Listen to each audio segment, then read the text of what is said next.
સુરતના સચિન વિસ્તારમાં સરકારી અનાજના ગોડાઉનમાંથી નજીકની સોસાયટીમાં જીવાતો ઘરોમાં જઈ રહી છે। આ અંગે વારંવાર ફરિયાદો કરવા છતાં ગોડાઉન તથા તેની નજીકના વિસ્તારમાં પેસ્ટ કંટ્રોલ કરવા સહિતની કાર્યવાહી ન કરાતા સુરત મહાનગરપાલિકાને નોટિસ ફટકારી છે। દિવ્યાબેન પંચોલીએ કહ્યું કે સચિન વિસ્તારમાં સરકારી ગોડાઉન છે। સાંજે 5 વાગે તો ત્યાંથી જીવડા આજુબાજુની સોસાયટીમાં આવી જાય છે। આખી રાત અમે હેરાન થઈએ છીએ। ખાવામાં આવી જાય છે, નાકમાં ઘૂસી જાય છે। આંગણવાડીમાં આ જ અનાજ જાય છે, તે કઈ રીતે લોકો ખાશે? સચિન વિસ્તારમાં અનાજ ગોડાઉન ઉપર અચાનક જ સ્થાનિકોએ ભારે રોષ અને હલ્લાબોલ કર્યો હતો। મોટી સંખ્યામાં મહિલાઓ સચિન રેલવે સ્ટેશન પાસેના સરકારી અનાજના ગોડાઉન પર પહોંચી ગઈ હતી। ગોડાઉનમાંથી નીકળતી જીવાત સ્થાનિક લોકોના ઘરમાં આવી જાય છે। આ જીવાત સમગ્ર ઘરમાં પ્રસરી જતા લોકો પરેશાન થઈ રહ્યા છે। ઘરના વાસણ, કપડાં એટલું જ નહીં, ખાવામાં પણ જીવાત મળી રહ્યાનું જણાવ્યું હતું। એ અંગે સ્થાનિકો અનેક વખત સરકારી અનાજના ગોડાઉન સંચાલકને ફરિયાદ પણ કરી ચૂક્યા છે, પરંતુ યોગ્ય નિકાલ ન આવતા આજે ગોડાઉન પર રેડ કરી હતી।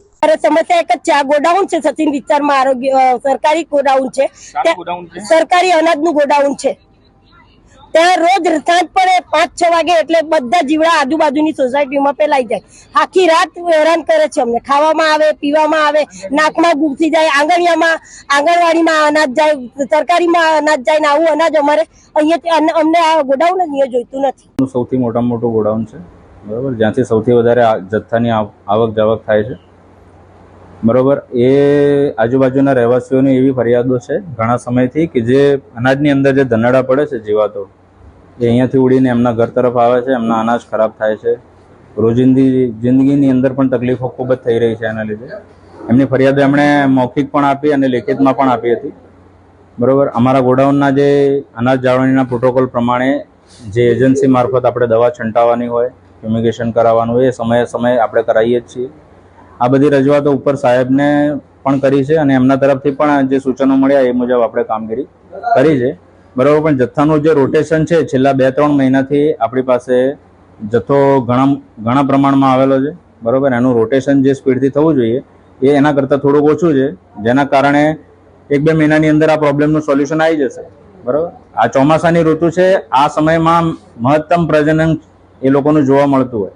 અહીંયા દવાનો છંટકાવ થાય એટલે મોટે ભાગે એ લોકો સ્થળાંતર કરીને બીજી કોઈ જગ્યાએ જાય, બરાબર। ગઈ વખતે અમે લોકોએ જે દવા છંટકાવ કરી અથવા તો જે ટીકડીઓ મૂકી પાવડર છંટાવ્યો એમના પ્રિમાઇસીસ તરફ બી છંટાવ્યો, જેથી કરીને જીવાતો એ તરફ ક્રોસ કરીને ના જાય।